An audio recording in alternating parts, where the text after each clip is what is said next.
The debate में आपका स्वागत है। कोलकाता में दक्षिण अफ्रीका से पहला टेस्ट हारने और कप्तान शुभमन गिल की चोट के बाद भारतीय क्रिकेट टीम एक मुश्किल चौराहे पर खड़ी है। गुवाहाटी में दूसरे टेस्ट के लिए टीम कॉम्बिनेशन क्या होना चाहिए, ये सवाल हर किसी के जहन में है। बिल्कुल, और ये सिर्फ एक खिलाड़ी को बदलने का सवाल नहीं है। आज का असली सवाल ये है, क्या टीम इंडिया को अपने प्रोसेस और स्टेबिलिटी पर भरोसा करना चाहिए, ये मानकर कि हमारे बेस्ट प्लेयर्स अडेप्ट कर लेंगे, या फिर कोलकाता की हार एक वेकअप कॉल है जो हमें टैक्टिकल फ्लेक्सिबिलिटी दिखाने और एक स्पेसिफिक थ्रेट को काउंटर करने के लिए बड़े बदलाव करने पर मजबूर करती है। मैं पहले वाले रास्ते के साथ हूं। मेरा मानना है कि भारत को अपने स्क्वाड के अंदर से सबसे सीधा और मजबूत विकल्प चुनना चाहिए, बिना पैनिक किए। और मैं ये आर्ग्यू करूंगी कि कोलकाता कोई आम हार नहीं थी, वो एक टैक्टिकल हार थी, और ऐसी हार के बाद सिर्फ एक खिलाड़ी को बदलना प्रॉब्लम की जड़ को नजरअंदाज करने जैसा है। देखिए, मेरे लिए सॉल्यूशन बहुत स्ट्रेट फॉरवर्ड है। सबसे लॉजिकल कदम है बी-साई सुदर्शन को टीम में वापस लाना। उन्हें कोलकाता में एक एक्स्ट्रा स्पिनर के लिए ही बाहर किया गया था। वो टीम के प्लान्स का हिस्सा थे।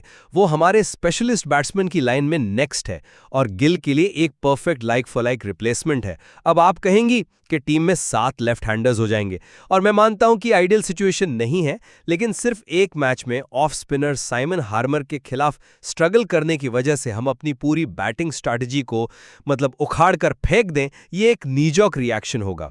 एक हार के बाद टीम में बहुत ज्यादा बदलाव करने से इंस्टेबिलिटी आती है। हमें अपने बेस्ट प्लेयर्स पर भरोसा दिखाना होगा, न कि घबराहट में फैसले लेने होंगे। मैं आपकी बात समझती हूँ, ट्रस्ट और प्रोसेस बहुत ज़रूरी हैं, लेकिन हम कोलकाता की हार को जस्ट वन बैड गेम कहकर साइड में नहीं रख सकते। साइमन हार्मर ने 8 विकेट लिए हैं, जिनमें से 6 लेफ्ट हैंडर्स के थे। ये कोई कोइंसिडेंस नहीं है, ये एक क्लियर पैटर्न है। ये एक टैक्टिकल फ्लॉ है जिसे साउथ अफ्रीका ने एक्सप्लॉइट किया। अगर हम सुदर्शन को ले आते हैं तो हम लिटरली साउथ अफ्रीका के प्लान में सीधा फिट हो जाएंगे।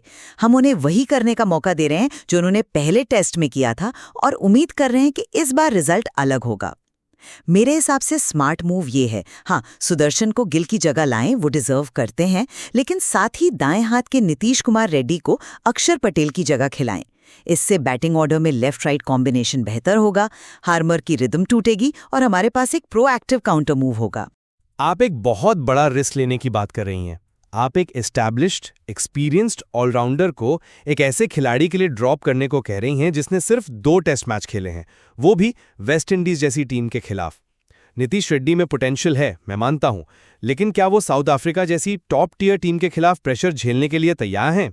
वेस्ट इंडीज के खिलाफ 2 टेस्ट में उन्होंने सिर्फ 4 ओवर डाले। क्या हम उन्हें एक ऑलराउंडर मान सकते हैं? मुझे लगता है कि हम एक टैक्टिकल डर की वजह से अपनी टीम का बैलेंस बिगाड़ रहे हैं। सॉल्यूशन ये नहीं है कि हम अनुभवहीन खिलाड़ी ले आएं।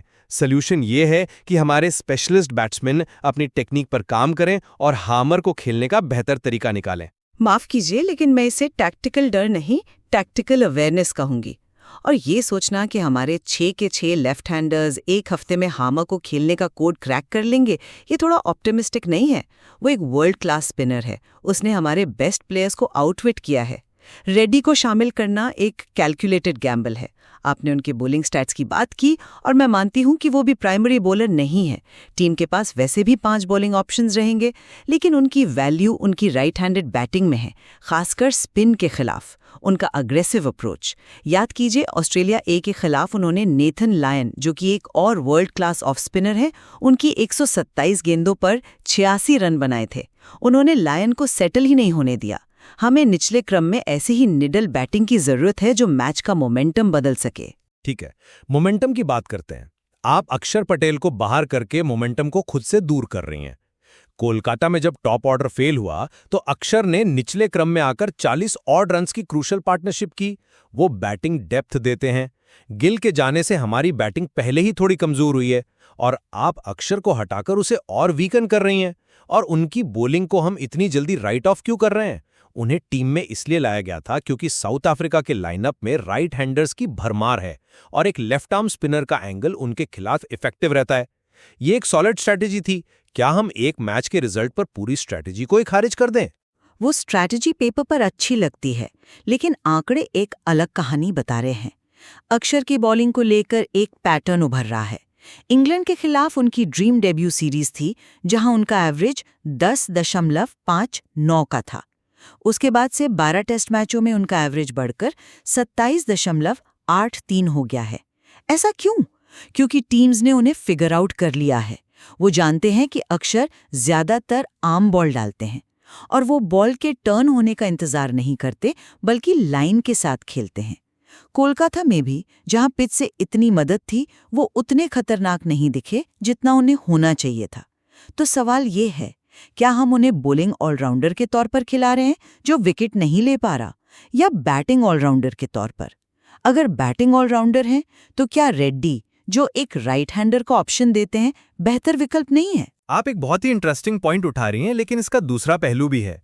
अगर अक्षर बाहर जाते हैं तो वॉशिंगटन सुंदर पर कितना ज्यादा प्रेशर आ जाएगा। कोलकाता में उन्होंने सिर्फ एक ओवर फेंका क्योंकि टीम के पास 6 बॉलिंग ऑप्शंस थे, इंक्लूडिंग अक्षर। इसने सुंदर को फ्री होकर नंबर 3 पर बैट करने का मौका दिया और उन्होंने क्या शानदार इनिंग्स खेली। 174 गेंदें खेली, जो दोनों टीम्स में किसी भी बैट्समैन से ज्यादा थी। उन्होंने एक एंड को मजबूती से पकड़कर रखा। अब अगर आप अक्षर को हटा देती हैं तो सुंदर को सडनली एक फ्रंटलाइन स्पिनर की भूमिका निभानी पड़ेगी। क्या हम उनसे एक ही मैच में स्पेशलिस्ट नंबर 3 बैट्समैन और फ्रंटलाइन स्पिनर दोनों की उम्मीद कर सकते हैं? ये खिलाड़ी पर बहुत ज्यादा बोझ डालने जैसा है। मुझे नहीं लगता कि ये बोझ है, ये अपॉर्चुनिटी है। टीम के पास तब भी 5 जेन्युइन बॉलिंग ऑप्शंस होंगे, 2 फास्ट बॉलर्स जडेजा, कुलदीप और सुंदर। किसी भी टेस्ट मैच के लिए ये मोर देन इनफ है। सच तो ये है कि सुंदर एक अंडर यूटिलाइज्ड बॉलर हैं। वो एक नेचुरल ऑफ स्पिनर हैं जो बॉल को ड्रिफ्ट कराते हैं और राइट हैंडर से दूर ले जाते हैं, जिससे स्लिप कॉर्डन एक्टिव रहता है। उन्हें ज्यादा ओवर फेंकने ही चाहिए, वो इसके लिए केपेबल हैं। रेड्डी के टीम में होने से ये एडवांटेज भी है कि अगर पिच एकदम फ्लैट है और मेन बॉलर्स थक रहे हैं तो वो आकर 5-6 ओवर डाल सकते हैं। तो बैलेंस बिगड़ नहीं रहा, बल्कि रिकैलिब्रेट हो रहा है। हम एक less effective left arm spinner की जगह एक tactical right handed batting option ला रहे हैं और अपने प्राइमरी ऑफ स्पिनर को ज्यादा जिम्मेदारी दे रहे हैं। ये एक लॉजिकल प्रोग्रेशन है। चलिए 1 मिनट के लिए आपकी बात मान लेते हैं। मान लिया कि टीम को एक राइट हैंडर की सख्त जरूरत है हार्मर को काउंटर करने के लिए, तो क्या नीतीश रेड्डी ही एकमात्र विकल्प है? अगर राइट हैंडर लाना ही हमारी टॉप प्रायोरिटी है तो हम स्क्वाड के बाहर क्यों नहीं देख रहे? करुण नायर को देखिए, वो रणजी ट्रॉफी में आग उगल रहे हैं। 73, 174 नॉट आउट, 233, 95 ये स्कोर हैं उनके। स्पिन खेलने की उनकी एबिलिटी पर कभी कोई शक नहीं रहा। सरफराज खान, जो स्पिन के खिलाफ बेहद अग्रेसिव हैं, वो भी एक विकल्प है। ये दोनों एस्टैब्लिश्ड स्पेशलिस्ट बैट्समैन हैं।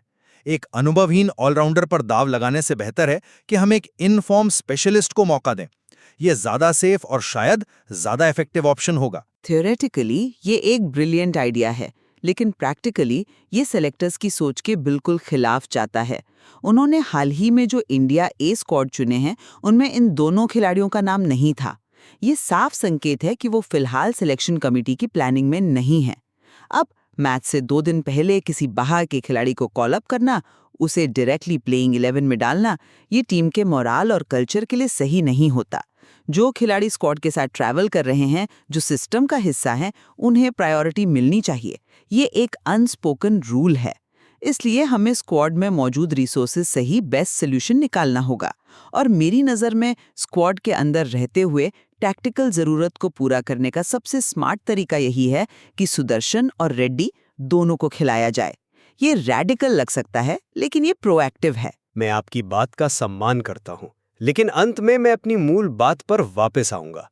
क्रिकेट में कभी-कभी सबसे अच्छा फैसला वो होता है जो सबसे सिंपल हो, और सबसे सिंपल फैसला है गिल की जगह एक स्पेशलिस्ट बैट्समैन बी-साई सुदर्शन को लाना। एक हार के बाद पैनिक करना और टीम की पूरी संरचना को बदल देना, ये चैंपियंस की निशानी नहीं है। इससे फायदे से ज्यादा नुकसान हो सकता है। हमें अपनी टीम की कोर फिलॉसफी पर टिके रहना चाहिए, जो है अपने बेस्ट प्लेयर्स को बैक करना। हमें अपने बैट्समैन पर यह भरोसा दिखाना होगा कि वो हार्मर के चैलेंज का सामना कर सकते हैं और उससे पार पा सकते हैं। और मैं अंत में यही कहूंगी कि कोलकाता की हार ने एक स्ट्रैटेजिक वीकनेस को उजागर किया है, जिसे सिर्फ खराब फॉर्म कहकर टाला नहीं जा सकता। ये स्ट्रक्चर का इशू है, फॉर्म का नहीं। सिर्फ एक लाइक फॉर लाइक रिप्लेसमेंट करने से वो वीकनेस दूर नहीं होगी। कभी-कभी आपको शॉर्ट टर्म टैक्टिकल एडवांटेज के लिए बोल्ड डिसीजंस लेने पड़ते हैं। टीम के बैलेंस को बेहतर बनाने, लेफ्ट राइट कॉम्बिनेशन को ठीक करने और खासकर साइमन हार्मर के खतरे को न्यूट्रलाइज करने के लिए सुदर्शन और रेड्डी दोनों को खिलाना एक साहसिक लेकिन जरूरी कदम है। ये दिखाता है कि टीम सीखने और अडेप्ट करने के लिए तैयार है। तो ये साफ है कि भारतीय टीम मैनेजमेंट के सामने एक बहुत बड़ा फैसला है। एक तरफ स्थिरता और अपने विशेषज्ञों पर भरोसा करने का तर्क है, और दूसरी तरफ टैक्टिकल फ्लेक्सिबिलिटी और विरोधी के रणनीति को प्रोएक्टिव होकर काउंटर करने की जरूरत है। और इस पूरी डिबेट में एक वाइल्ड कार्ड भी है, गुवाहाटी की पिच, जहां आज तक कोई टेस्ट मैच नहीं खेला गया है। किसी को नहीं पता कि वो कैसा बिहेव करेगी। पिच का मिजाज भी टीम के अंतिम फैसले में एक बड़ी भूमिका निभाएगा। ये देखना दिलचस्प होगा कि टीम कौन सा रास्ता अपनाती है, और हमारी ये बातचीत ये दिखाती है कि इस मसले पर एक से ज़्यादा लॉजिकल पर्सपेक्टिव्स मौजूद हैं।